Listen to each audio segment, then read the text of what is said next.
Hello bachcho, let's read the question. The question says that the following diagram indicates the energy levels of a certain atom when the system moves from 2e level to E. A photon of wavelength lambda is emitted.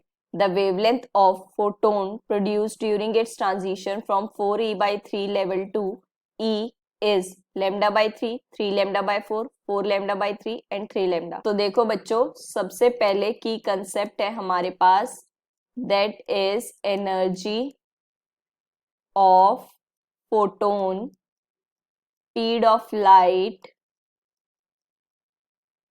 frequency, wavelength, Planck's constant. ठीक है बच्चों। सो अब देखो बच्चों, अगर हम बात करें एनर्जी ऑफ फोटोन की, सो एनर्जी ऑफ फोटोन होती है हमारे पास दैट इज एच न्यू, जहां पे न्यू क्या है आपके पास, दैट इज फ्रीक्वेंसी, और h क्या है आपके पास, दैट इज प्लैंक्स कांस्टेंट।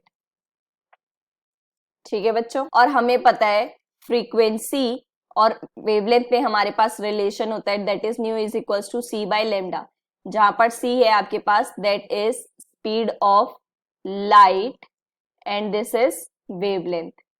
ठीक है बच्चों। सो अब देखो बच्चों, अगर हम इन दोनों टर्म्स को इक्वेट करते हैं, E is equals to H nu, value रखते हैं न्यू की, that is c by lambda, तो ये हो जाएगा आपके पास, राइट।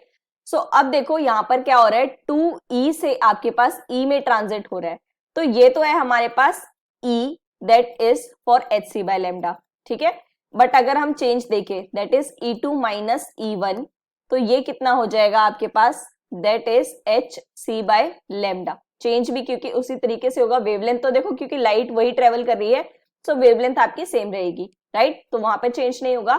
सो ये आपके पास दैट इज दिस। अब देखो जो फर्स्ट ट्रांजिशन है, इसे नेम दे देते हैं, this is first and this is second.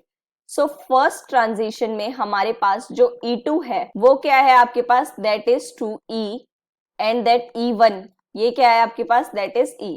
सो ये कितना हो जाएगा, that is 2E minus E is equals to h C by lambda, so that comes out to be E is equals to h C by lambda. ठीक है बच्चों। और second के लिए जो E2 है आपके पास that is 4E by 3 and E1 है आपके पास दैट इज E। सो ये कंपेयर, सो ये पुट अप करेंगे, that is 4E by 3 minus E is equals to h C by lambda dash, जो कि आपको कैलकुलेट करनी है।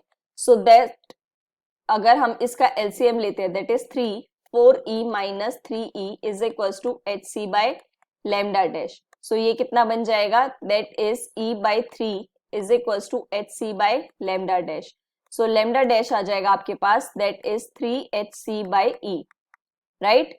सो अब देखो फर्स्ट ट्रांजिशन से हमें पता है hc बाय E हमारे पास क्या है, that is lambda, so that comes out to be 3 lambda, and that is the final answer that matches D option.